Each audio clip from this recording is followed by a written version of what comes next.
Halo, perkenalkan kami dari PDB Biodas 18, kelompok 6. Aku Alwi Ramadan Putra Sandi dari program studi kimia.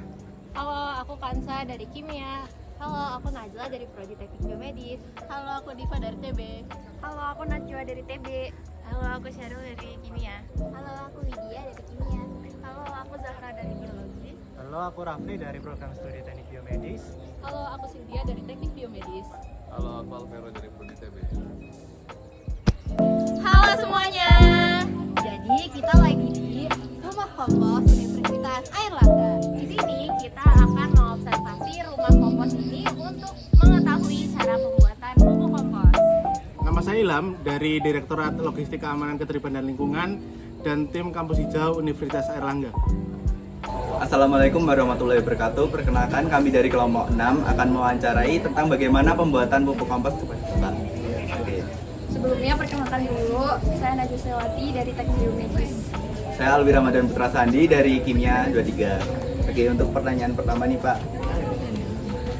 Untuk tata cara pembuatan pupuk kompos nih, apa aja nih bahan yang bakalan dipakai untuk pembuatan ini Pak? Jadi bahan utama yang kita pakai itu ada dua jenisnya. Sampah taman dan sampah sisa makanan. Sampah taman itu nanti dibagi jadi dua, sampah yang kering dan sampah yang masih hijau.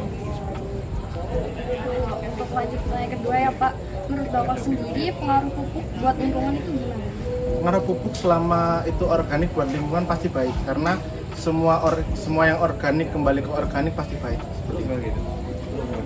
Lalu untuk pertanyaan yang ketiga nih Pak, apa yang memotivasi dari organisasi ini untuk membuat atau mengembangkan pupuk terutama di dalam lingkungan Unair ini?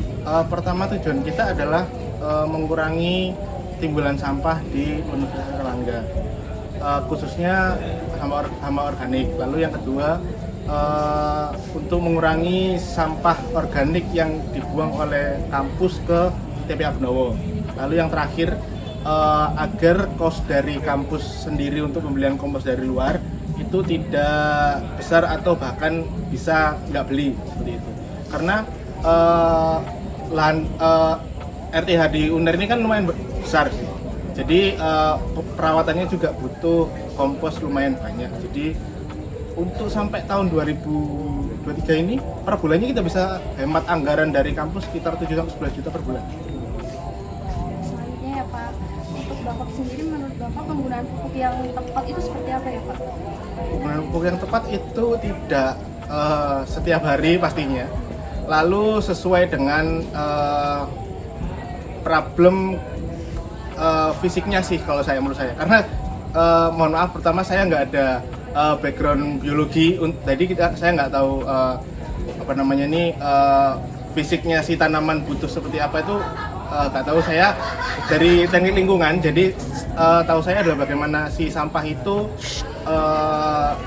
bisa berkurang dan bermanfaat buat yang lain seperti itu.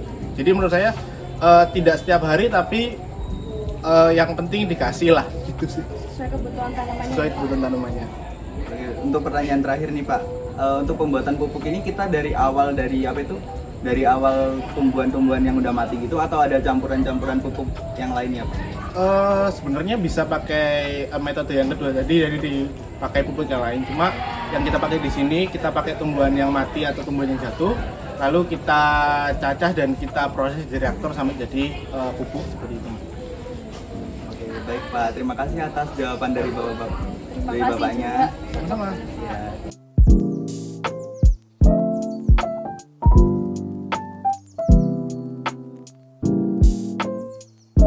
Menggunakan pupuk kompos adalah salah satu cara yang baik untuk peduli terhadap lingkungan, karena pupuk kompos dibuat dari bahan-bahan organik yang terurai, seperti sisa dapur, daun ranting, dan bahan organik lainnya.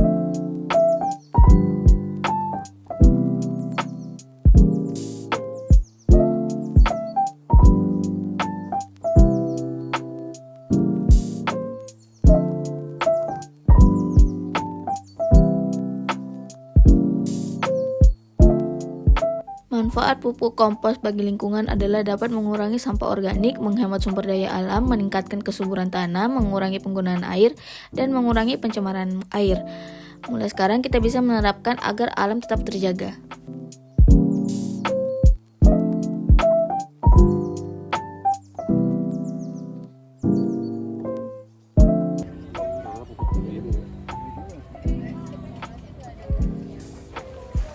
sekian dari observasi pembuatan pupuk kompos dari kelompok 6. Kurang lebihnya mohon maaf. Wassalamualaikum warahmatullahi wabarakatuh. Sampai jumpa. Terima kasih.